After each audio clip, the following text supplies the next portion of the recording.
जय हिंद बच्चों। हम लोग अपने एटॉमिक स्ट्रक्चर वाले लेक्चर को आगे बढ़ाते हैं। तो पिछले लेक्चर में हम लोग बात कर रहे थे बोर्स मॉडल और उसके एप्लीकेशन के बारे में।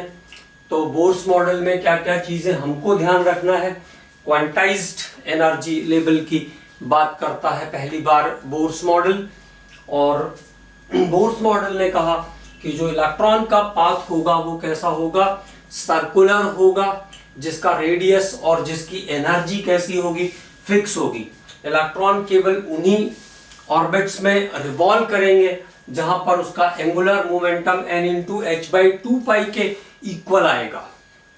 जब भी इलेक्ट्रॉन अपने ओन ऑर्बिट में होंगे तो उनको किसी भी टाइप की एनर्जी को गेन करने या लॉस करने की आवश्यकता नहीं है। लेकिन अगर इलेक्ट्रॉन को हायर एनर्जी लेवल में जाना है तो जितना भी एनर्जी गैप है, मतलब जो कमी है एनर्जी की, वो उसको एब्जॉर्ब करनी पड़ेगी। और जितनी एनर्जी वो एब्जॉर्ब करेगा उतनी एनर्जी को धीरे धीरे रेडिएट करके, लॉस करके वो अपने एनर्जी लेवल में वापस आ जाएगा। और जो भी गेन और लॉस होगा एनर्जी का, it is always in form of definite packets of energy. वो ऊर्जा के निश्चित बंडलों के रूप में होगा जिसे हम क्वांटा कहते हैं।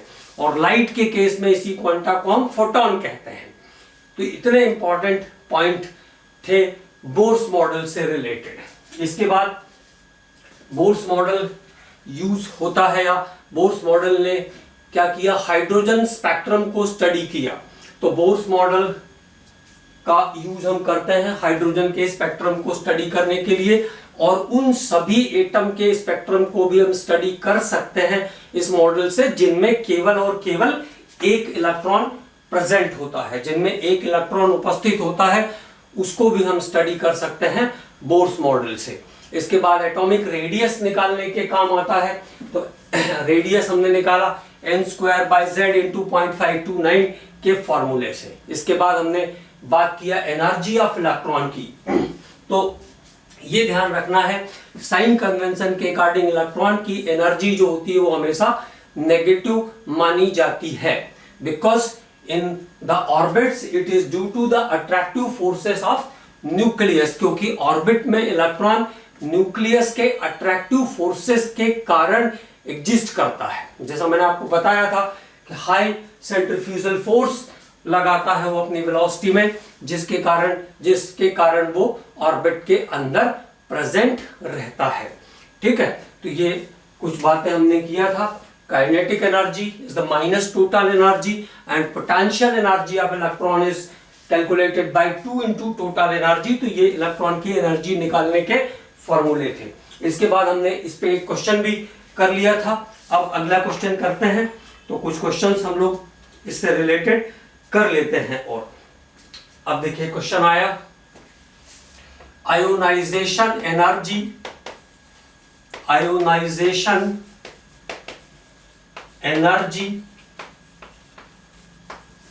Of hydrogen, ionization energy of hydrogen is 13.6 electron volt. Ionization energy है तो इलेक्ट्रॉन निकालने के लिए जो एनर्जी लगेगी उसको हम कहते हैं ionization energy. Ionization energy of electron is 13.6 electron volt. Find ionization energy for helium plus and lithium 2+। तो लिथियम 2+ और हीलियम प्लस की आयोनाइजेशन एनर्जी हमको फाइंड आउट करनी है। Find ionization energy for helium plus and lithium 2+। तो देखो helium plus के लिए Z का वैल्यू कितना होगा, Z का वैल्यू हीलियम के लिए होगा 2। Z का वैल्यू हीलियम के लिए कितना होगा 2। उसका पॉजिटिव चार्ज से कोई फर्क नहीं पड़ता है, क्योंकि Z की वैल्यू जो है वो नंबर ऑफ प्रोटॉन्स पर डिपेंड करती है। और N की वैल्यू कुछ भी मेंशन नहीं है तो 1 रहेगी, है ना। N की वैल्यू 1। तो simply the formula is energy equal to Z² by N²। क्योंकि यहाँ पे पॉजिटिव में दी है तो यहाँ पे भी आपको पॉजिटिव में ही कैलकुलेट करनी पड़ेगी। Z² by n² into 13.6 electron volt, ये एनर्जी का फॉर्मेट है। अब जो हीलियम है उसके लिए Z का वैल्यू कितना है, 2 है, बाय ऑर्बिट की वैल्यू 1 इंटू 13.6। क्वेश्चन में पॉजिटिव दिया था तो पॉजिटिव में ही रखेंगे उसको, अब नेगेटिव यहाँ पे नहीं रहेगा, ये ध्यान रखना।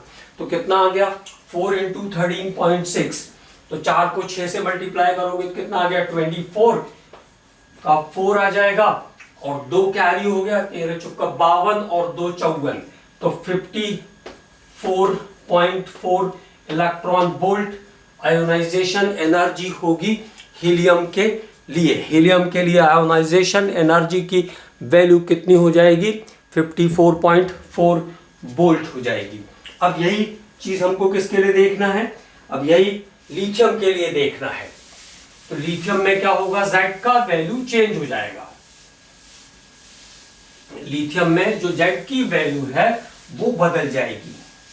लिथियम के लिए Z कितना होता है 3 for lithium 2 plus Z equal to what 3, और ऑर्बिट की वैल्यू 1, हाइड्रोजन से ही कंपेयर कर रहे हैं ना, तो 13.6, तो यहां पे कितनी हो जाएगी ionization energy for lithium 2 plus, तो 3 का square by n is the 1 into 13.6, तो 3 का स्क्वायर कितना आ गया 9 इंटू 13.6, 9 इंटू 13.6, और 9 इंटू 13.6 का कैलकुलेशन आ जाएगा 122.4 इलेक्ट्रॉन वोल्ट। तो ये आयोनाइजेशन एनर्जी के टर्म में कभी ले जाएंगे तो इस तरीके से ये सॉल्व होगी, ये ध्यान रखना है। ठीक है, अगली बात करते हैं।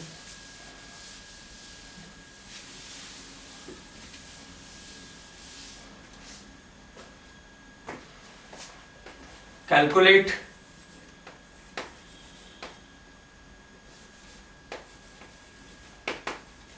Second excited state. अब यहां पे देखिए नया टर्म आ रहा है, excited state energy, second excited state energy for lithium 2 plus. Lithium 2 plus के सेकेंड एक्साइटेड स्टेट का एनर्जी हमको कैलकुलेट करना है। तो what is the meaning of the second excited state, electron is jumped into its next orbit, electron is jumped into its next orbit, electron अपने अगली कक्षा में चला गया है।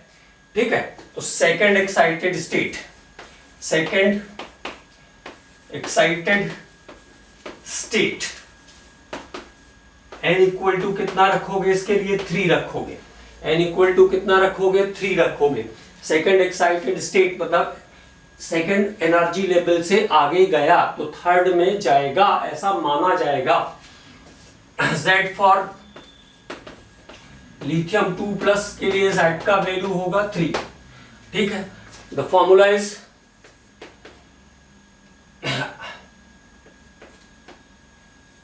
Minus Z² by n² into 13.6, Z² by n² into 13.6, तो minus Z² कितना 3 का square, second excited state, it means n equal to 3, तो फिर से 3 का स्क्वायर इंटू 13.6, तो यहां पे आपका आंसर रहेगा minus 13.6 electron volt, minus 13.6 electron volt is your correct answer. यहां पे आंसर क्या होगा माइनस 13.6 इलेक्ट्रॉन वोल्ट होगा। तो एक्साइटेड स्टेट का कुल मिला के मुझे बताना था कि what is the meaning of the excited state.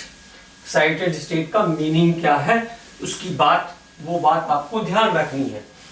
एक और क्वेश्चन कर लेते हैं।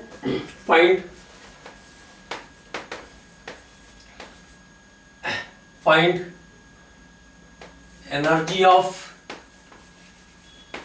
Of first excited state of beryllium 3+, beryllium 3+ के प्रथम उत्तेजन अवस्था की ऊर्जा ज्ञात करो।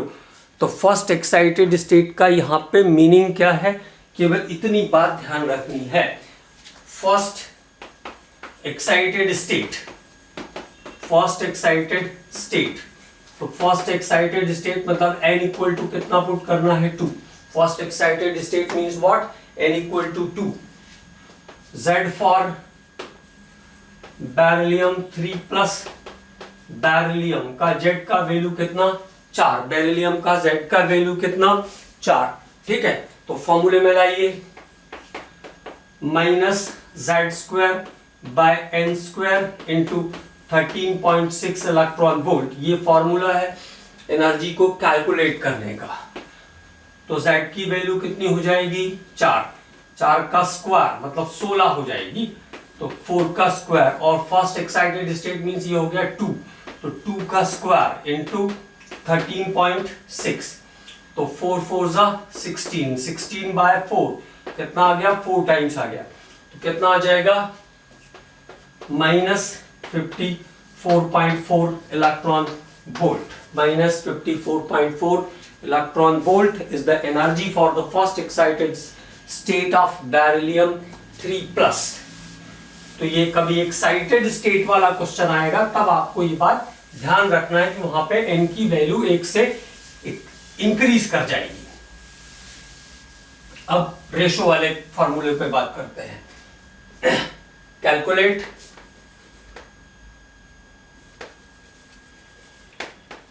द रेशो ऑफ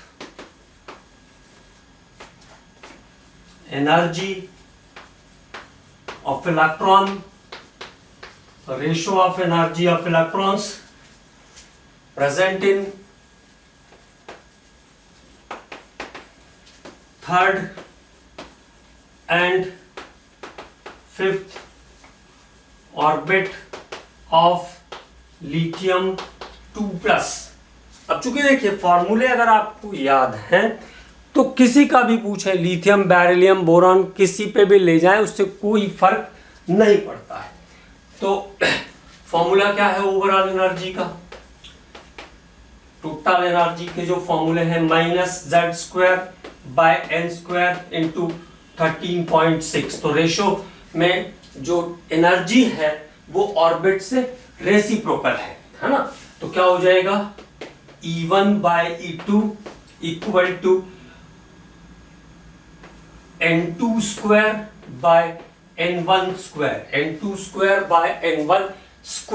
है ना, ऑपोजिट है तो रेसिप्रोकल है, तो n2² हो जाएगा। n2 कितना है 5, तो 5 का स्क्वायर बाय 3 का square. Here the ratio of energy is the 25:9, तो कितना हो जाएगा 25:9 हो जाएगा इसका आंसर, ठीक है। तो ratio of energy of electron अगर ऑर्बिट है तो वो हो जाएगा n2/n1²। अगले क्वेश्चन की बात करते हैं।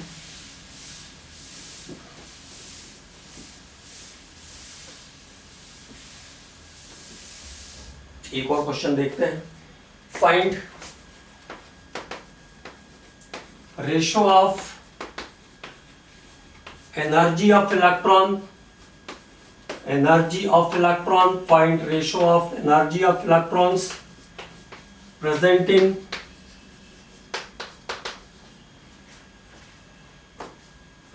in first orbit of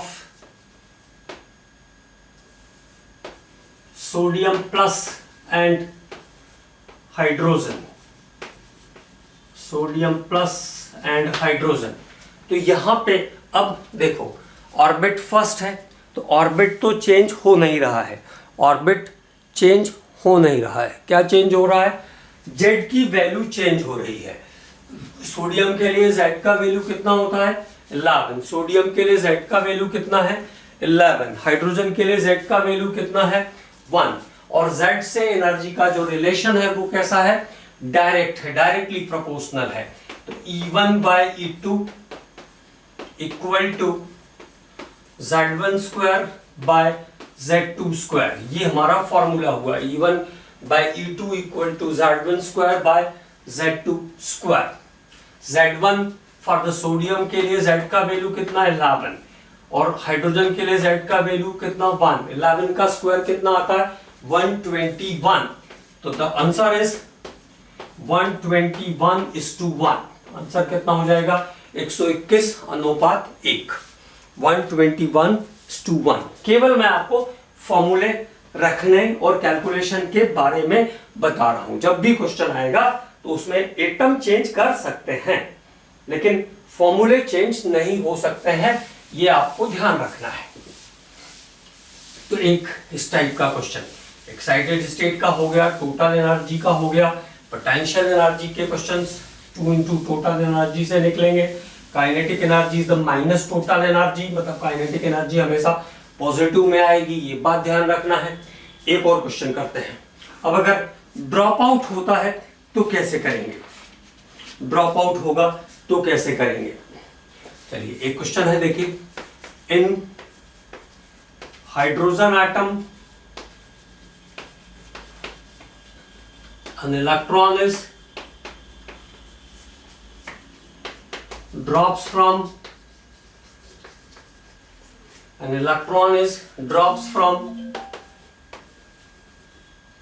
n equal to 4 to n equal to 2, मतलब क्या कर रहा है, फोर्थ ऑर्बिट से सेकेंड ऑर्बिट में आ रहा है। इलेक्ट्रॉन कहां आ रहा है, फोर्थ ऑर्बिट से सेकेंड ऑर्बिट में आ रहा है। Electron is drops from n equal to 4 to n equal to 2। Calculate amount of energy change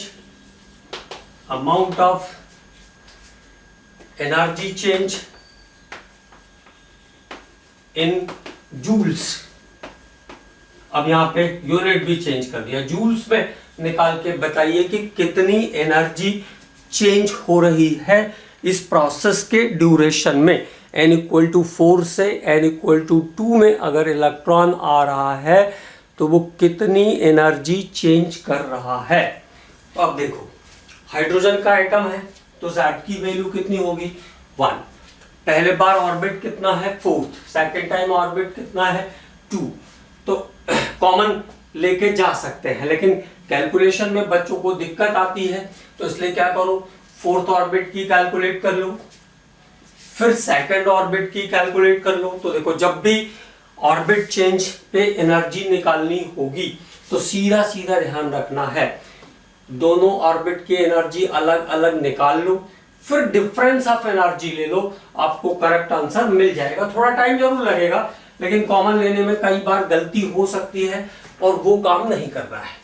तो देखो, पहले फोर्थ ऑर्बिट की, तो फोर्थ ऑर्बिट के लिए E4 total minus Z square, तो Z हाइड्रोजन के लिए कितना 1, n square fourth orbit, here is fourth orbit, into joules वाले फॉर्मूले में क्या था 21.79 into 10 to the power -19 joule. तो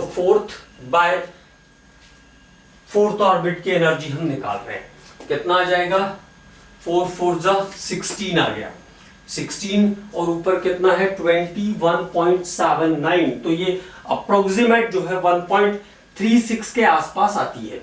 हाँ ना, कैलकुलेट करोगे तो कितनी मिल जाएगी -1.36 into 10 to the power -19 joules आपको मिल जाएगी लगभग, है ना। 1.36 into 10 to the power -19 joule.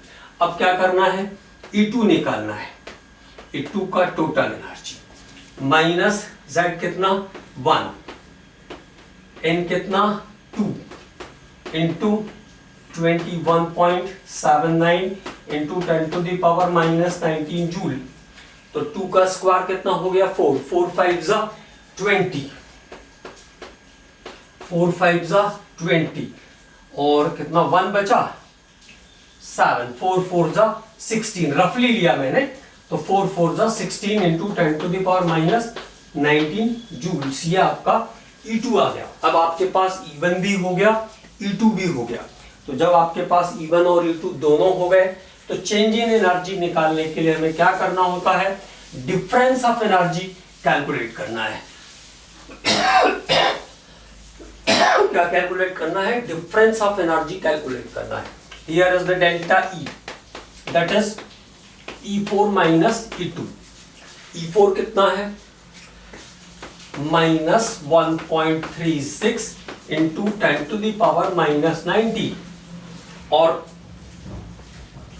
E2 कितना है, माइनस 5.4। फॉर्मूले में भी माइनस और वैल्यू में भी माइनस, तो क्या हो जाएगा, plus 5.4 into 10 to the power minus 19 joules. तो 5.4 माइनस 19 कॉमन आ जाएगा।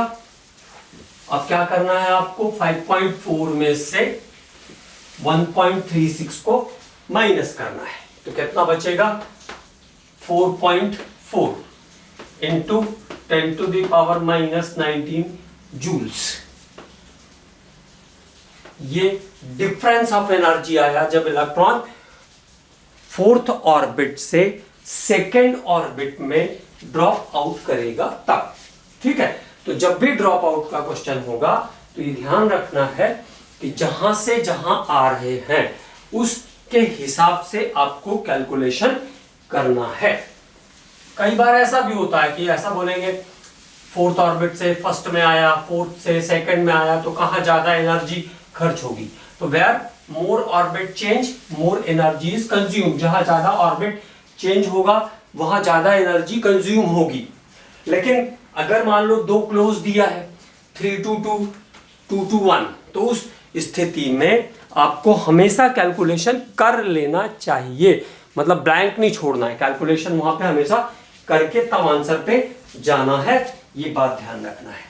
एक और फॉर्मूला है, एक और चीज हम कैलकुलेट कर पाते हैं बोर्स मॉडल से, वो है वेलोसिटी। वेलोसिटी ऑफ इलेक्ट्रॉन, बिल्कुल सिंपल सा एक फॉर्मूला है बस केवल, वेलोसिटी ऑफ इलेक्ट्रॉन। तो वेलोसिटी निकालने के लिए क्या करते हैं, z by n into 2.188, z by n into 2.188 into 10 to the power 8 centimetre per second. Simply z by n, मतलब when electron is closer to the nucleus its velocity is higher। z ज्यादा तो v ज्यादा, directly proportional है। जितना nucleus से दूर जाता जाएगा उतनी वेलोसिटी कम हो जाएगी।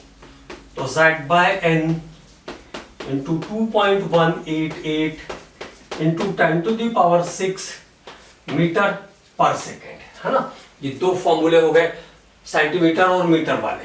अगर मान लो पूरा फॉर्मेट चाहिए हो, कभी सीधे सीधे फॉर्मूला ही पूछ लेंगे, तो क्या करेंगे, 2 पाई स्क्वायर z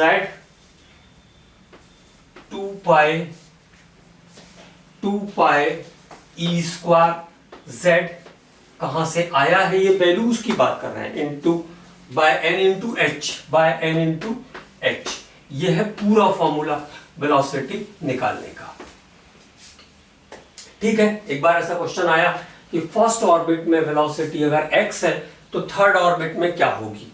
तो देखो, फर्स्ट ऑर्बिट में अगर x है तो सेकंड ऑर्बिट में क्या हो जाएगी, x/2, सीधे सीधे तो है। थर्ड ऑर्बिट में क्या हो जाएगी, x/3, थर्ड ऑर्बिट में क्या हो जाएगी, x/3। ना कोई स्क्वायर है ना कोई क्यूब है, तो वेलोसिटी में कुछ भी टिपिकल फॉर्मेट नहीं है। कंपेयर करना होगा तो z1 बाय z2 और n2 बाय n1, ये कंपैरिजन का इसका फॉर्मूला हो जाएगा। वेलोसिटी को कंपेयर करने का ये इसका फॉर्मूला हो जाएगा। तो इस तरीके से आपको वेलोसिटी का ध्यान रखना है।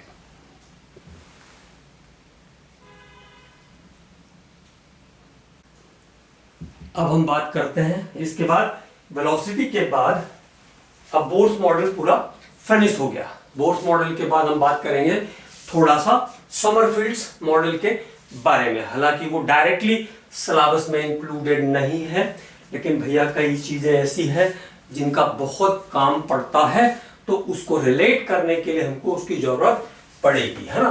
तो अगला टॉपिक है समरफील्ड्स मॉडल। समरफील्ड्स मॉडल। अब देखो बोर्स मॉडल ने क्या कहा था, orbits are the circular path of definite energy and fix radius. कक्षाएं जो होती है वो वृत्ताकार होती है और उनकी उनकी उनकी त्रिज्या और उनकी जो ऊर्जा होती है वो स्थिर होती है, फिक्स होती है। अब समरफील्ड मॉडल ने इसमें क्या क्या चेंजेस किए, तो समरफील्ड ने दो बड़े चेंजेस समरफील्ड मॉडल से हमको दिखते हैं। तो वो कैसे पता चलेंगे, जब हम थोड़ा सा उसके बारे में स्टडी करेंगे, है ना। तो समरफील्ड ने पहली बात ये कहा कि जो ऑर्बिट्स है वो एलिप्टिकल पाथ होता है, वो दीर्घ वृत्ताकार होता है, मतलब सर्कुलर के साथ साथ वो दीर्घ वृत्ताकार भी होता है, जहां पर उसके मेजर और माइनर एक्सिस, जिसके बारे में हम लोग बात करेंगे, वो बराबर होती है, वहां पर वो सर्कल जैसा दिखता है, अदरवाइज वो एलिप्स जैसा होता है ना। तो एलिप्टिकल पाथ होता है ऑर्बिट, मतलब एक यहां मेजर चेंज आया। दूसरी चीज क्या किया समरफील्ड ने, बोर ने क्या कहा था, केवल ऑर्बिट्स की बात की थी, क्वांटाइज्ड एनर्जी लेवल की बात की थी बोर ने। समरफील्ड ने क्या कहा, समरफील्ड ने कहा कि अगर हाई रिजोल्यूशन का स्पेक्ट्रोग्राफ लगाया जाए तो जो ऑर्बिट्स होते हैं, जो कक्षाएं होती हैं, वो पतली पतली लाइनों में, फाइनर लाइंस में हिलती हुई दिखती है, फाइनर लाइंस में बढ़ती हुई दिखती है। मतलब यहां से एक नया कॉन्सेप्ट आ रहा है, वो आ रहा है सबसेल्स का, वो आ रहा है सबसेल्स का। तो दो इंपॉर्टेंट पॉइंट हमें समरफील्ड्स मॉडल में ध्यान रखना है। तो समरफील्ड्स मॉडल क्या क्या कहता है, इसकी बात कर लेते हैं। Path of electron, path of electron, electron का जो पथ है, जो चलने का रास्ता है, path of electron is circular as well as elliptical। Electron के चलने का जो रास्ता है, इलेक्ट्रॉन का जो पाथ है, वो कैसा है, सर्कुलर के साथ साथ एलिप्टिकल भी है, सर्कुलर के साथ साथ एलिप्टिकल भी है। When the major and minor axis, major and minor axis are same, अगर उसका वैल्यू सेम है मेजर और माइनर एक्सेस का, when the major and minor axis are same, the path is circular, otherwise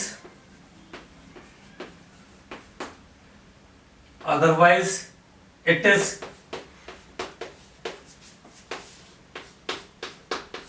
elliptical. तो दीर्घ वृत्ताकार भी होगा, वृत्ताकार के साथ साथ इलेक्ट्रॉन का पथ, ये बात पहली बार कहा समरफील्ड ने। अब ये है क्या, मेजर और माइनर एक्सिस क्या होते हैं उसकी बात कर लेते हैं।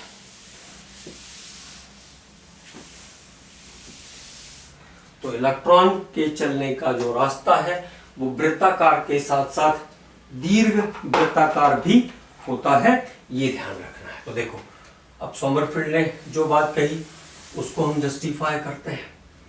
तो समरफील्ड ने ये कहा कि ये दीर्घ वृत्ताकार होगा, ये इसका होता है माइनर एक्सिस और ये इसका है मेजर एक्सिस, मेजर एक्सिस, है ना। तो माइनर एक्सिस और मेजर एक्सिस, ये है मेजर एक्सिस और ये है माइनर एक्सिस।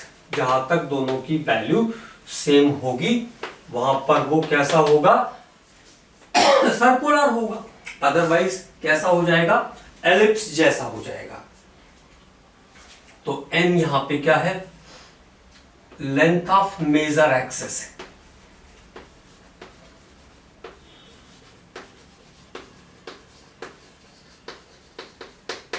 क्योंकि यही बदलेगी, माइनर तो सेम ही रहेगी।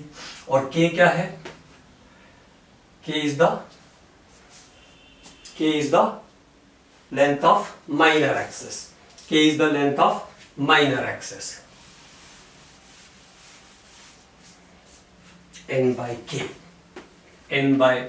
k k is the major axis, n is the length of major axis, k is the length of minor axis। तो जहां पर n और k की वैल्यू 1 होगी वहां पे ये कैसा होगा? सर्कुलर होगा। वहां पे ये कैसा होगा? सर्कुलर होगा। अदरवाइज कैसा होगा? Like ellipse. अदरवाइज कैसा होगा? Like ellipse. देखो जैसे यहां तक अगर मान लो सेम रहे इसकी वैल्यू और इसकी वैल्यू सेम है यहां तक, तो ये कैसा होगा? सर्कुलर जैसा भी होगा। जैसे हम अंडे को देखते हैं तो बीच से केवल देखोगे तो वो सर्कल के जैसा दिखेगा, but it is not circular, it is oval in shape. और एलिप्स के बारे में सबको पता है कि बीच में वो कैसा होगा? चपटा होगा, कॉर्नर पे कैसा होगा? सिकुड़ा हुआ होगा, है ना। तो ये ध्यान रखना, कभी कभी ये सब चीजें पूछते हैं, रिलेट करने के काम में आती है सब चीजें। n और k इक्वल होंगे, n and k are equal. अगर n और k इक्वल है, द पाथ इज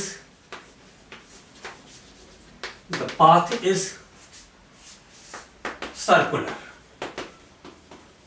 तो पाथ कैसा होगा? सर्कुलर होगा।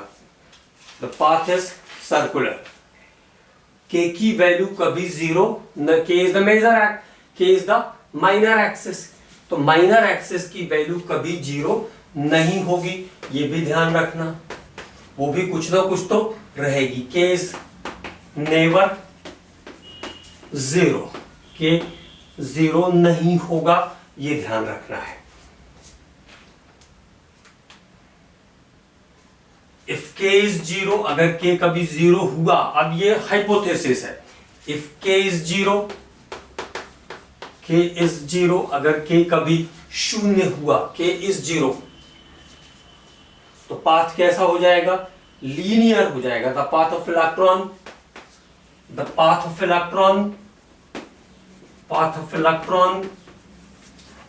Is linear.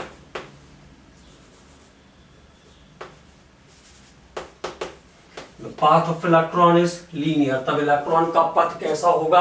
रेखीय होगा। मतलब उस स्थिति में इलेक्ट्रॉन न्यूक्लियस से गुजरेगा, ऐसा आप कह सकते हैं, है ना। और वो कभी पॉसिबल है ही नहीं, ठीक। तो कभी भी k की वैल्यू 0 नहीं होगी, ये ध्यान रखना है। तो एक नया कॉन्सेप्ट आया, पहला जिसको हमने डिस्कस किया समरफील्ड्स मॉडल से, कि इलेक्ट्रॉन का जो पथ है, इलेक्ट्रॉन का जो पाथवे है, वो कैसा होगा? लाइक एलिप्टिकल, वो एलिप्स के जैसा होगा, दीर्घ वृत्ताकार होगा। दूसरी बात, अब सेकंड पॉइंट क्या आया?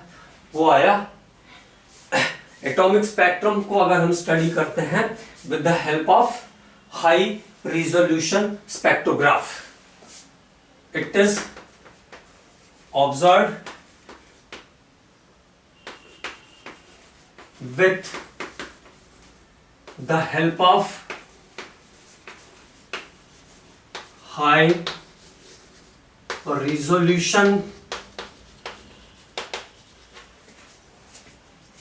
spectrograph.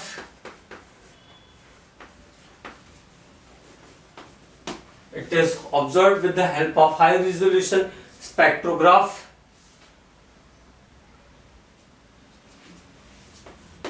Each line मतलब orbit, each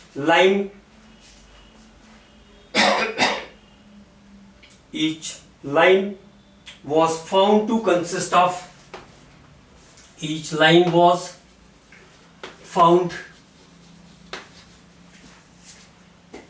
to consist of number of finer lines,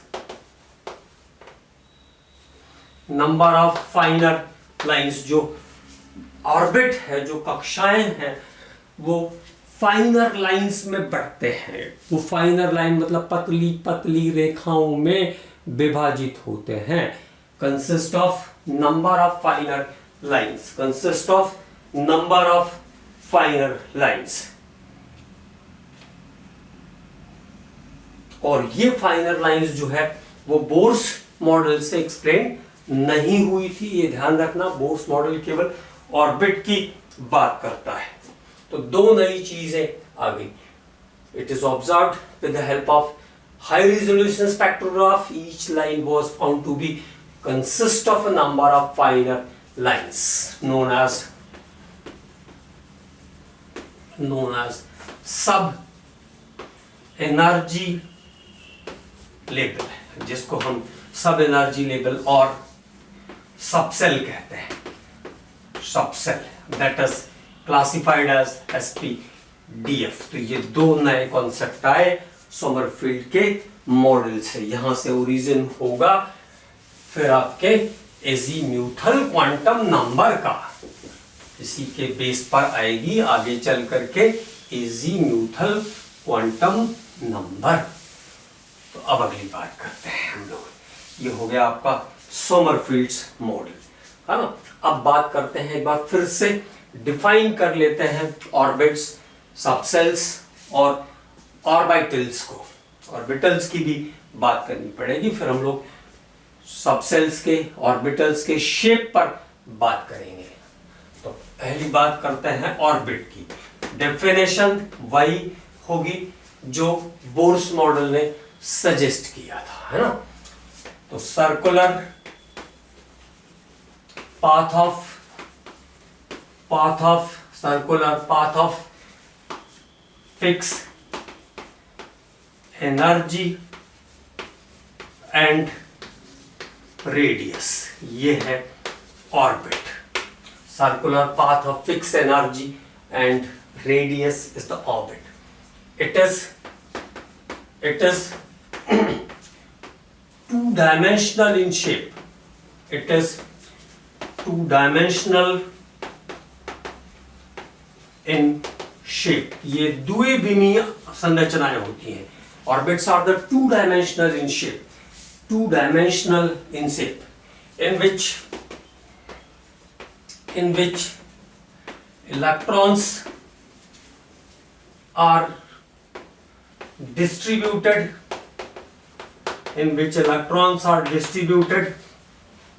according to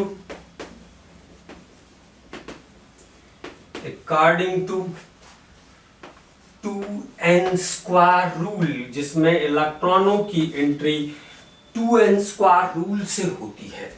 तो थोड़ा सा इसके बारे में भी बात कर लेते हैं।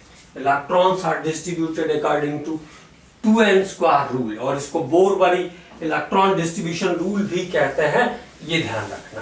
तो ऑर्बिट्स टू डायमेंशनल होते हैं। It is two dimensional structure where electrons are distributed according to 2n square rule and it is classified as KLMN। तो देखो ऑर्बिट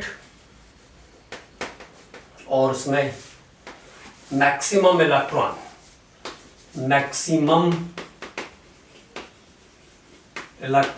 किस रूल के अकॉर्डिंग? 2n स्क्वायर रूल के अकॉर्डिंग। 2n स्क्वायर रूल किसने propose किया? Bohr Bury. Electron distribution, Bohr Bury electron distribution rule है ये, जिसको 2n स्क्वायर रूल भी हम कहते हैं। First orbit classified as K। तो फर्स्ट ऑर्बिट में मैक्सिमम नंबर इलेक्ट्रॉन कितने? 2। 2n स्क्वायर, n की वैल्यू 1 है, 1 का स्क्वायर करोगे 1, 2 से मल्टीप्लाई कर दोगे 2। सेकंड L, 2 का स्क्वायर 4 इंटू 2 8। सेकंड ऑर्बिट में maximum carrying capacity 8। Third KLM, अब 3 का स्क्वायर करोगे तो आ जाएगा 9, 9 इंटू 2 कितना आ गया? 18। तो थर्ड ऑर्बिट में मैक्सिमम 18 इलेक्ट्रॉन की एंट्री हो सकती है। फोर्थ ऑर्बिट N, 4 का square 16 into 2 32 electrons are there in the fourth orbit. तो फोर्थ ऑर्बिट में कुल कितने इलेक्ट्रॉन आ सकते हैं? मैक्सिमम 32 इलेक्ट्रॉन आ सकते हैं। फोर्थ ऑर्बिट में कुल 32 इलेक्ट्रॉन आ सकते हैं। इसमें खास बातें क्या क्या ध्यान रखना है? जो बाहर का ऑर्बिट होता है जिसको हम कहते हैं बैलेंस सेल, तो इसकी लिमिटेशन भी थोड़ी सी ध्यान रख लो। Limitation of बोर-बारीज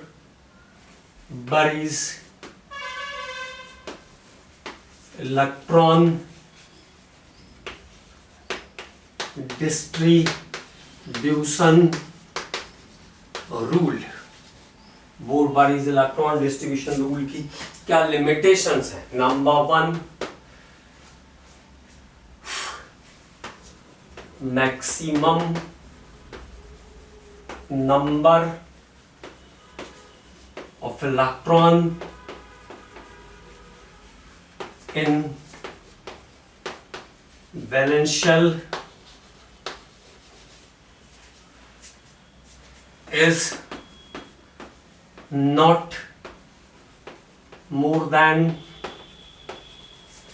8। संयोजकता कोष में इलेक्ट्रॉनों की अधिकतम संख्या 8 हो सकती है। The maximum number of electron in the valence cell is not more than 8. Number 2, the maximum number of electron in penultimate shell, मतलब बैलेंस सेल के ठीक अंदर वाला, बैलेंस सेल के ठीक अंदर वाला जो सेल होता है उसको पेनल्टीमेट कहते हैं, उससे अंदर जो होता है उसको अल्टीमेट कहते हैं। Maximum number of electron in the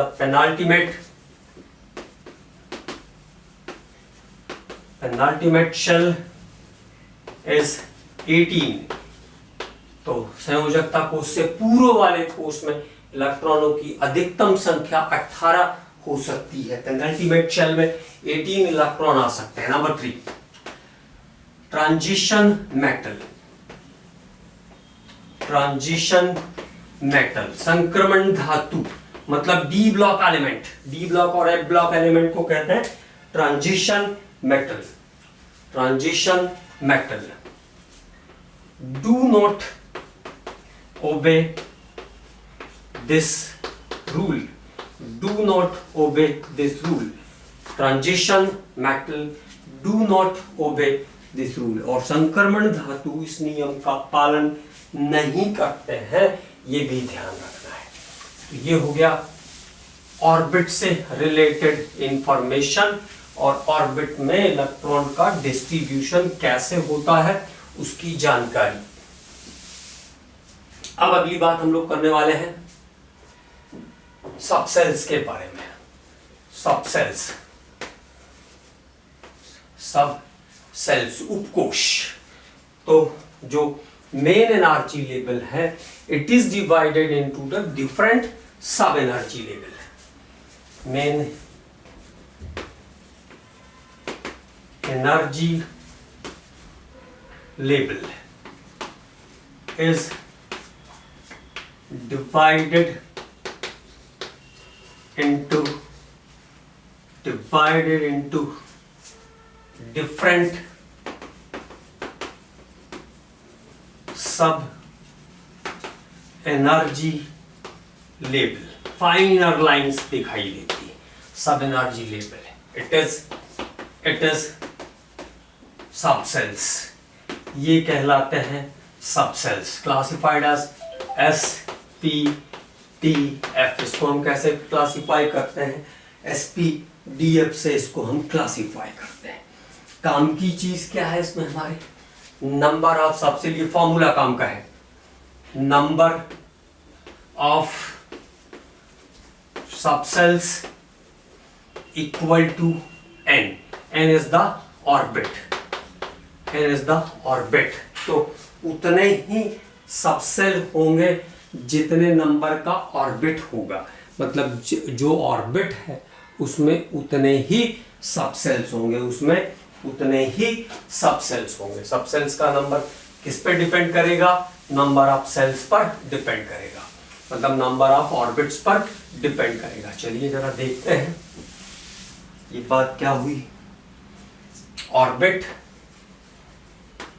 और सबसेल्स, सबसेल्स जैसे मैंने कहा फर्स्ट ऑर्बिट, तो फर्स्ट ऑर्बिट में फॉर्मूले के हिसाब से कितने सबसेल बनेंगे? एक, one subshell, that is 1s। First orbit में एक ही सबसेल होता है जो कि 1s कहलाता है।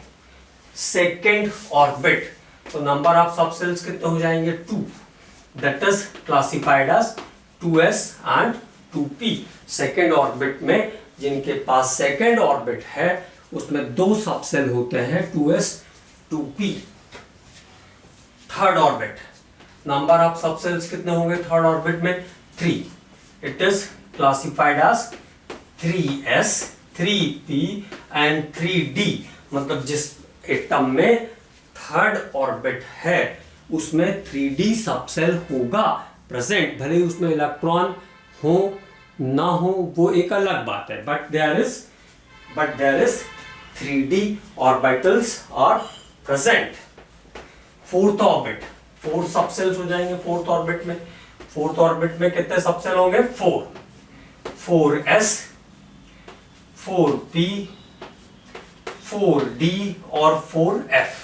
अब देखो जैसे हमने बोरबरी पे पढ़ा कि फोर्थ ऑर्बिट में कुल 32 इलेक्ट्रॉन्स होंगे, है ना। अब यहां पे देखते हैं जरा बराबर चल रहा है। फोर्थ ऑर्बिट में कुल 32 इलेक्ट्रॉन होंगे, तो s में होते हैं 2, p में जाते हैं 6 और 2 8 और 10 18, d में कितने जाते हैं? 10 और f में कितने जाते हैं? 14, 14 इलेक्ट्रॉन्स। तो टोटल 2 6 8 और 10 18 और 14 32, 32 इलेक्ट्रॉन्स। मतलब दोनों डिस्ट्रीब्यूशन सिमिलर बात कह रहा है इलेक्ट्रॉन के आने के हिसाब से। तो फर्स्ट ऑर्बिट में 1 सबसेल होगा, सेकेंड ऑर्बिट में 2 सबसेल होगा, थर्ड ऑर्बिट में 3 सबसेल होगा और फोर्थ ऑर्बिट में 4 सबसेल्स प्रेजेंट रहेंगे। इसके बाद हम बात करते हैं ऑर्बिटल्स के बारे में। ऑर्बिटल्स, ऑर्बिटल्स क्या होते हैं? are the three-dimensional structure. Orbitals are three-dimensional structure in which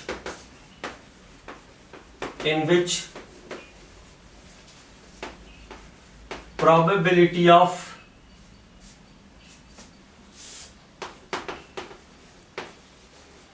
presence of